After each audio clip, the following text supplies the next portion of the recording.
Ito na po yung ating pagluluto po ng ating fried garlic.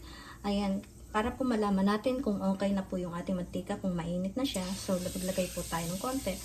Ayan, so ibig sabihin po niyan ay pwede na po nating ilagay yung ating garlic. Ayan, ito po yung ating chinap na garlic.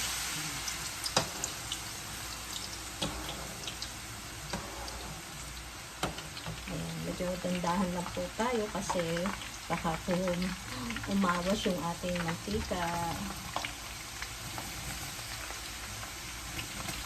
Unti-unti po natin ilagay para po hindi siya biglang umawas. Ayan. Tapos, halu-haluin lang po natin yan.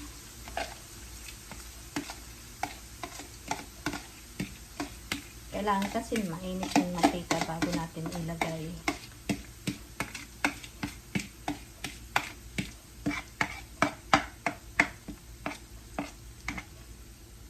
Ayan. Okay po yan. Tapos halu-haluin lang natin.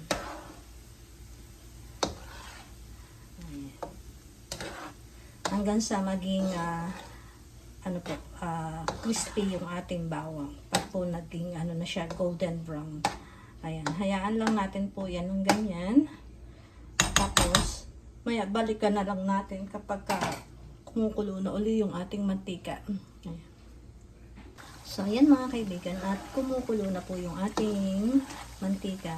Kaya lagi po natin itong babalik-balikan at hahalu-haluin po natin para hindi po masunog yung nasa ilalim. Ayan, ganyan lang po. Hintayin lang natin hanggang sa maging golden brown na yung ating garlic.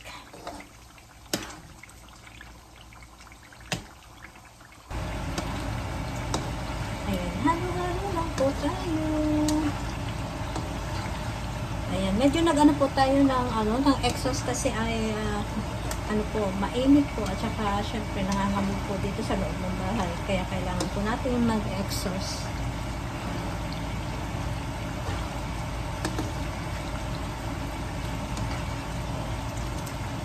Haluin lang po natin na ganito. Tapos mamaya po ulit, balikan po ulit natin at haluin po ulit. Ayan, medyo nag-iiba-iba na po siya. Nagkakamera na po siya ng brown-brown. Basta halo-halo lang po para hindi siya kabalo sa ilalim. Ayan. Yung mga maliliit ay nagiging nagiging brown na.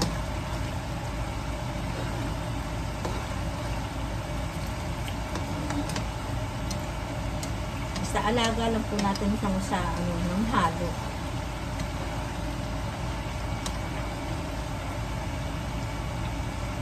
Ayan, balikan po ulit natin mamaya.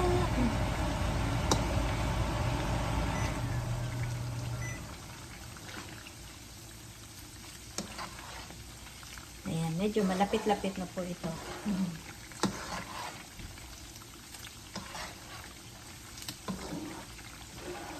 So, hintayin pa natin at medyo malapit na po itong maluto.